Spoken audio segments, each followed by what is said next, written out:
திருவோண நட்சத்திரத்துக்கு எப்படி இருக்கு இந்த குரு பயிற்சி பலன்? குடும்பம் அமையும், திருமணம் ஆகாதவங்களுக்கு திருமணம் அமையும், ஓகேங்களா? வேலை வாய்ப்பு கிடைக்கும். இது வரைக்கும் சரியான வேலையில் இல்லாத திருவோண நட்சத்திரத்துக்கு வந்து பார்த்தீங்கன்னா வேலை வாய்ப்பு கிடைக்கும். தொழில் அமையும். ஏற்கனவே ஒரு தொழில் செஞ்சுட்டு இருந்தா அடிஷனலாக இன்னொரு தொழில் செய்யணும்னு நினைக்கிறவங்களுக்கு தொழில் அமையும்.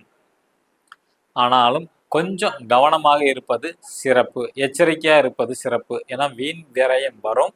அதை நீங்கள் சுபகாரியமாக மாற்றலாம். இருந்தாலும் ஒரு தடவைக்கு 2 தடவை குடும்பத்துடன் கலந்து பேசி செய்வது சிறப்பு. பல் அல்லது கண் சம்பந்தப்பட்ட குறைபாடு ஏற்படும். பல் சொத்தப்பல் இருந்தால் பிடுங்குற மாதிரி வரும், அல்லது கண்ணில் வந்து பார்த்தோம்னா கண்ணாடி போடக்கூடிய சூழ்நிலைகள் வந்து ஏற்படும். கொஞ்சம் பொய் சொல்லுவீங்க, குடும்பத்திலேயோ இல்லை நண்பர்கள்ட்டையோ வந்து பொய் சொல்லக்கூடிய சூழ்நிலைகள் உருவாகும். அதை முடிஞ்ச அளவுக்கு தவிர்ப்பது நல்லது. ஸோ பொதுவாக திருவோணத்துக்கு வந்து அதிர்ஷ்டம் தான் முன்னெச்சரிக்கையோடு இருந்தால். நீங்கள் வழிபடக்கூடிய தெய்வம் குபேரன்.